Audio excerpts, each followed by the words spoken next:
Dear students, आज का हमारा टॉपिक है तटीय मैदानी प्रदेश। इससे पहले जो हमने पढ़ा प्रायद्वीपीय पठार, तो प्रायद्वीपीय पठार के पूर्व और पश्चिम की तरफ पूर्वी और पश्चिमी घाट तथा ये जो पूरा पार्ट अंदर का था यह है प्रायद्वीपीय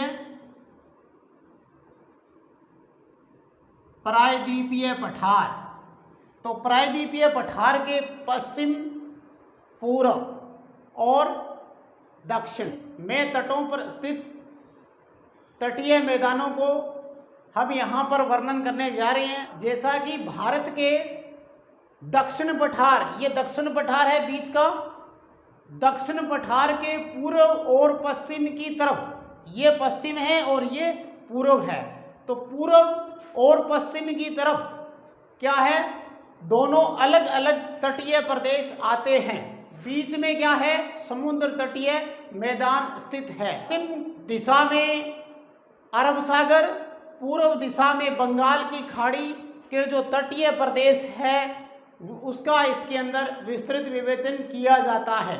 तो हम कह सकते हैं कि भारत के दक्षिण पठार के पूर्व और पश्चिम की तरफ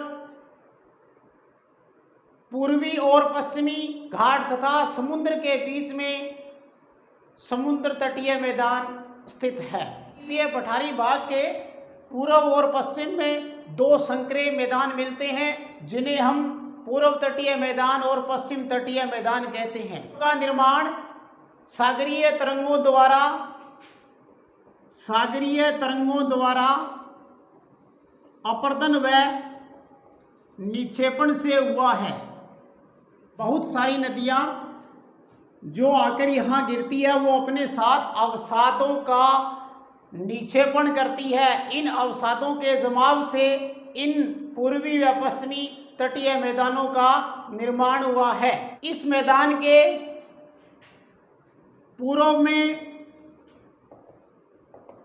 बंगाल की खाड़ी, पश्चिम में अरब सागर स्थित है।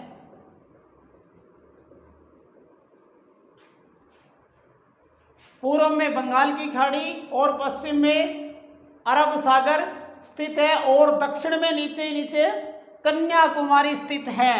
दक्षिण में कन्याकुमारी स्थित है। तटीय मैदानी प्रदेशों को दो भागों में बांटा गया है। एक तो है पूर्वी तटीय मैदान और एक दूसरा है पश्चिमी तटीय मैदान।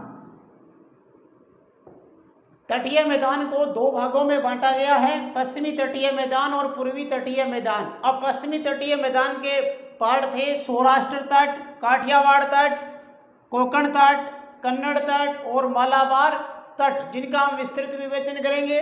दूसरा पार्ट है पूर्वी तटीय मैदान। इसमें पहला है उत्कल तट, दूसरा है उत्तरी सरकार तट,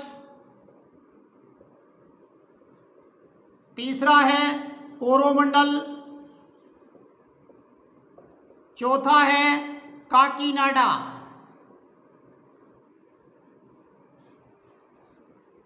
चौथा है काकीनाडा तट। पश्चिमी तटीय मैदान जो गुजरात से लेकर कन्याकुमारी तक फैला है, ये पूरा पार्ट है, वो कहलाता है पश्चिमी तटीय मैदान। जैसा कि पश्चिमी घाट है वो क्या है, गुजरात से लेकर कन्याकुमारी तक फैला हुआ है। इसकी शुरुआत कहाँ से हो रही है, पंपात की खाड़ी से लेकर कुमारी अंतरीप तक अरब सागर के तट पर। यह पूरा अरब सागर का पार्ट है जो ये है अरब सागर के तट पर फैला हुआ है तथा इस तटीय मैदान में बहने वाली नदियां बहुत छोटी नदियां, इसमें क्या है, नदियां छोटी नदियां छोटी व तीव्रगामी, तीव्रगामी है बहुत तेज बहने वाली, छोटी जरूर है लेकिन तेज बहती है। जो नदियों का पानी है उसका उपयोग सिंचाई, यातायात, जल विद्युत उत्पादन में नहीं किया जाता है, इसका उपयोग नहीं हो पाता है। पश्चिम तटीय मैदान को कई उपभागों में बांटा गया है, जैसे सबसे पहला है सौराष्ट्र तट। 1 नंबर सौराष्ट्र तट, सौराष्ट्र तट मैदान देखो, ये कच्छ का रण है, तो यहां पर ये फैला हुआ है। गुजरात में कच्छ का रण स्थित है, तो हम कहेंगे कि यह मैदान कच्छ तथा सौराष्ट्र प्रायद्वीप के तट तथा पश्चिमी गुजरात के तटीय पट्टी के रूप में, ये पश्चिमी गुजरात का पार्ट जो आएगा या नक्शे में, तो यहाँ पश्चिमी तट आएगा सौराष्ट्र तट। तो यह मैदान कच्छ और सौराष्ट्र तट, ये कच्छ है और ये क्या है गुजरात का सौराष्ट्र तट तथा पश्चिमी गुजरात के तटीय पट्टी के रूप में ये फैला है। तथा इस गुजरात का क्या, इसमें गुजरात का आंतरिक मैदान व खंपात की खाड़ी के तटवर्ती क्षेत्र शामिल है। इस खाड़ी का तट, गुजरात का आंतरिक क्षेत्र, गुजरात का आंतरिक क्षेत्र व खंपात की खाड़ी का तटीय क्षेत्र इसमें शामिल है या तटवर्ती क्षेत्र शामिल है। माही, साबरमती, नर्मदा व ताप्ती नदियां बहती है, जो बहते हुए आगे कहाँ गिर जाती है, अरब सागर में गिर जाती है। तटीय क्षेत्रों में ये जो पूरा क्या है तटीय क्षेत्र है, तो यहां पर क्या भरा रहता है, ज्वार। ज्वार भरा रहने के कारण इसमें नमकीन दलदल पाया जाता है, जबकि भीतरी भागों में इसका जो भीतरी पार्ट है, ये पार्ट भीतरी है, तो भीतरी भागों में क्या है उपजाऊ मिट्टी पाई जाती है।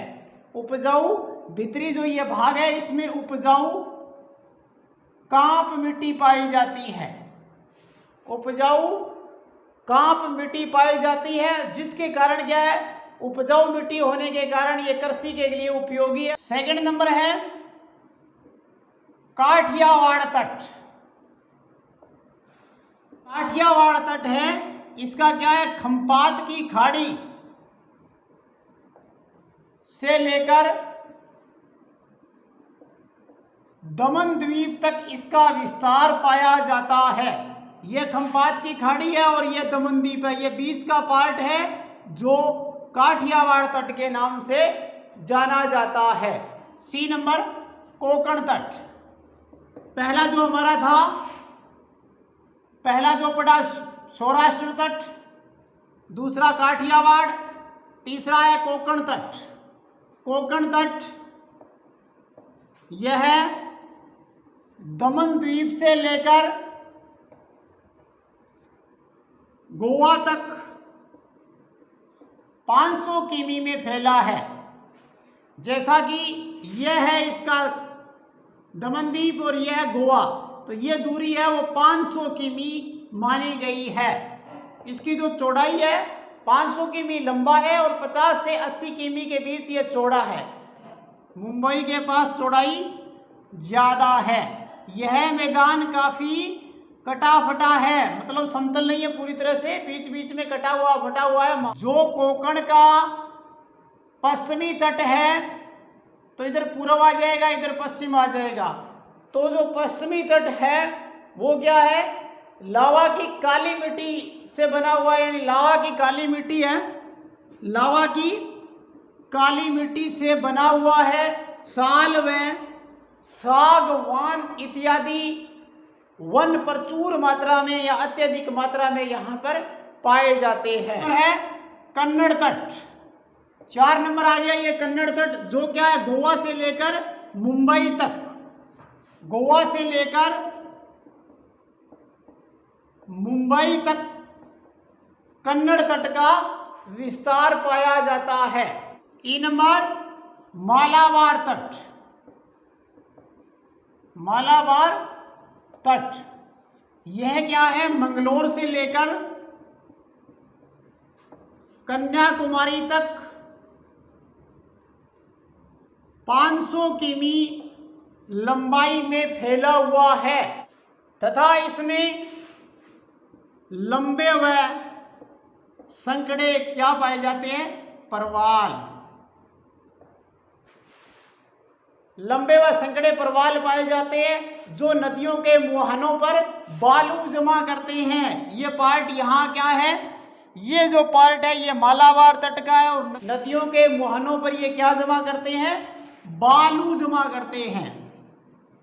ये नदियों के मुहानों पर बालू जमा करते हैं।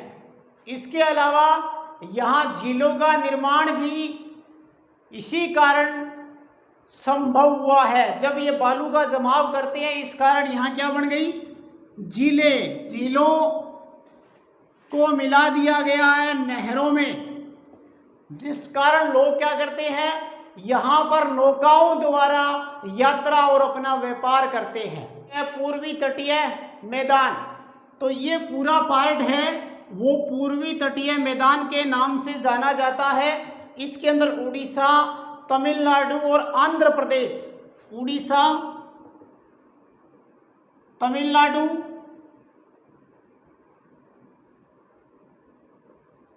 व आंध्र प्रदेश राज्यों को शामिल किया जाता है।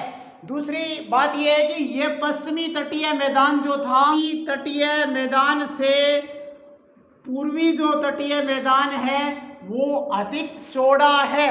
इसकी चौड़ाई है वो लगभग 180 से 480 किमी मानी गई है। इसकी दक्षिणी भाग में अधिक चौड़ाई देखने को मिलती है। इसके अलावा पूर्वी तटीय मैदानी प्रदेश को हम निम्न भागों में बांटते हैं। पहला है उत्कल तट। उत्कल तट यह मैदान क्या है, उड़ीसा में समुद्र तट के सारे लगभग 400 किमी में फैला है। उत्कल तट है वो उड़ीसा में और इसकी जो लंबाई है वो 400 किमी। ये उत्कल तट है जो उड़ीसा में 400 किमी चौड़ाई में फैला हुआ है। महानदी के डेल्टा में ये अत्यधिक चौड़ाई और हो जाती है, इसकी बढ़ जाती है महानदी के डेल्टा में। तथा यहाँ पर इस पार्ट में क्या है, तथा यहाँ पर बालू के अनेक टीले पाए जाते हैं तथा तट रेखा यहाँ पर सीधी और सपाट है। उड़ीसा में चिल्का झील है जो कि लगभग जिसकी लंबाई है वो 75 किमी है। यहाँ अधिकांश मैदान की मिट्टी उपजाऊ होने के कारण चावल, मिट्टी क्या है, उपजाऊ मिट्टी होने के कारण चावल की पैदावार की जाती है। चावल के साथ साथ उपजाऊ मृदा होने के कारण जूट की फसल का भी उत्पादन यहाँ पर किया जाता है। सेकंड नंबर है उत्तरी सरकार तट। महानदी से लेकर कृष्णा नदी तक उत्कल सरकार तट का विस्तार पाया जाता है। यह है उत्कल, यह है महानदी जो पूर्व में यहाँ से लेकर ये पार्ट जितना है कृष्णा नदी तक का, ये उत्तरी सरकार तट में शामिल किया गया है पूर्वी मैदानी प्रदेशों के अंदर। थर्ड नंबर है कोरोमंडल। यह तमिलनाडु व पांडिचेरी के तटीय भागों में फैला हुआ है। इसका विस्तार चेन्नई के उत्तर में पुलिकट झील से लेकर दक्षिण में कुमारी अंतरीप तक, दक्षिण में है कुमारी अंतरीप तक 700 किमी की लंबाई में, 700 किमी तो लंबाई है, वह इसकी चौड़ाई कितनी है 100 किमी। 700 किमी की लंबाई में वह 100 किमी की चौड़ाई में फैला हुआ है। पुलिकट झील एक वलयाकार झील है जिसको हरिकोटा नामक द्वीप से समुद्र से अलग किया गया है। हरिकोटा एक द्वीप है जिससे इस झील को क्या किया गया है, अलग किया गया है। हरिकोटा द्वीप प्राचीन चट्टानों, हरिकोटा द्वीप प्राचीन चट्टानों से निर्मित एक तटवर्ती श्रेणी है, एक तटवर्ती श्रेणी मानी गई है। काकीनाडा तट, ये पूरा पार्ट है, ये काकीनाडा का तट में आता है। आंध्र प्रदेश के तटीय भाग में पुलिकट झील तक फैला हुआ है, फैला हुआ है। कृष्णा व गोदावरी नदियों के डेल्टा स्थित है। ये डेल्टा क्या है, लगभग ये जो डेल्टा है वो 150 किमी में फैले हुए हैं। इसके अलावा एक दूसरे के क्या है, दोनों नदियों के जो डेल्टा है वो एक दूसरे के काफी नजदीक स्थित है। जो डेल्टा है वो एक दूसरे के काफी नजदीक स्थित है। इन दोनों नदियों के पूर्वी घाट को लगभग 400 किमी की चौड़ाई में काटकर एक समतल मैदान बनाया गया है। इन दोनों नदियों का जो पूर्वी घाट है, इन दोनों नदियों के पूर्वी घाट को 400 किमी की चौड़ाई में क्या है, काटकर एक समतल मैदान बनाया गया है। इस मैदान पर विशाखापट्टनम व मछलीपट्टनम नामक दो प्रमुख बंदरगाह स्थित है। महत्व या विशेषता, चाय, कॉफी व गरम मसालों के बगीचे लगाए गए हैं। यह भागों पर मृदा उपजाऊ होने के कारण काजू, नारियल इत्यादि अनेक फसलें पैदा की जाती है। मालाबार तट क्या है, मालाबार तट पर मत्स्य उत्पादन किया जाता है। मत्स्य उत्पादन या मत्स्य पालन किया जाता है। दोनों तटों के सारे जो दोनों तट है, एक तो ये पश्चिमी तट है और एक पूर्वी तट है, दोनों तटों पर 12 बंदरगाहें बनाए गए हैं जिनसे व्यापार होता है। व मुंबई तट के सहारे भारत का सबसे ज़्यादा पेट्रोलियम उत्पादन होता है। तटों के सहारे नम जलवायु होने के कारण यहाँ पर कौन से उद्योग स्थापित किए गए हैं, वस्त्र उद्योग स्थापित किए गए हैं। इस प्रकार महत्व में चाय, कॉफी और गरम मसालों का उत्पादन होता है। मृदा उपजाऊ होती है, काजू, नारियल का उत्पादन किया जाता है। मालाबार जो तट है यहाँ पर मत्स्य पालन या उत्पादन ज़्यादा किया जाता है। 12 बंदरगाह स्थित है जिनसे हमारा अंतर्राष्ट्रीय विदेशों से व्यापार होता है।